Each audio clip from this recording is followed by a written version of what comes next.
And I give the call to the member for Mackellar. Thank you, Deputy Speaker. I rise in support of the member for Curtin's motion that calls on the government to address the increased use of e-cigarettes, particularly amongst young people. As a doctor, I am alarmed at the prospect of Australia once again having the wool pulled over our eyes by the tobacco industry, as they now prey on our children via the portal of e-cigarettes. Australia led the world when it came to implementing public health initiatives to protect Australians from smoking-related harms. In 2012, Australia became the first country in the world to implement plain packaging laws for cigarettes. To date, 24 countries have followed Australia's lead in adopting these similar rules. Over the last 3 decades, smoking rates in this country have fallen from 24% to 11%. And yet here we are, 10 years on from that success, readying ourselves for yet another battle, a battle against e-cigarettes, smoking 2.0. What's worse is this time it is our children who are the target of the tobacco industry's predatory behaviour, with the bright coloured packaging and the lollipop flavours. The World Health Organization has confirmed that e-cigarette emissions typically contain nicotine and other toxic substances that are harmful to both users and non-users who are exposed to the aerosols second-hand. Don't be fooled by the sweet smell of the emissions. E-cigarettes can contain as many as 200 toxic chemicals. A single disposable product can contain as much nicotine as 150 traditional cigarettes and cost as little as $5.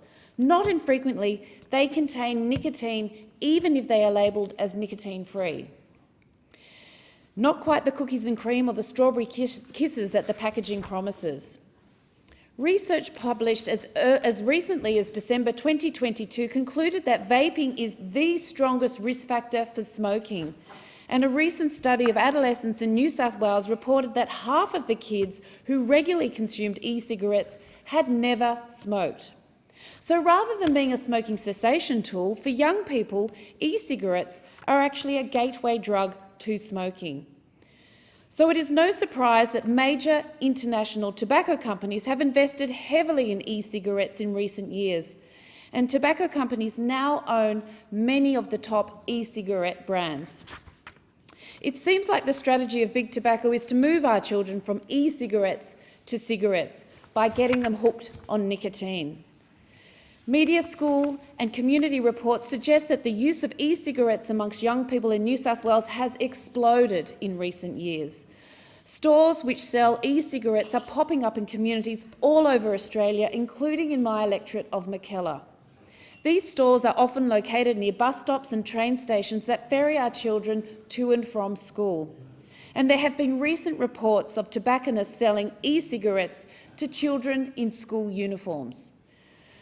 Data from the New South Wales Ministry of Health shows that in 2021, the number of illegal nicotine products that were seized from retailers was over 11 times the number than in the same period in 2020.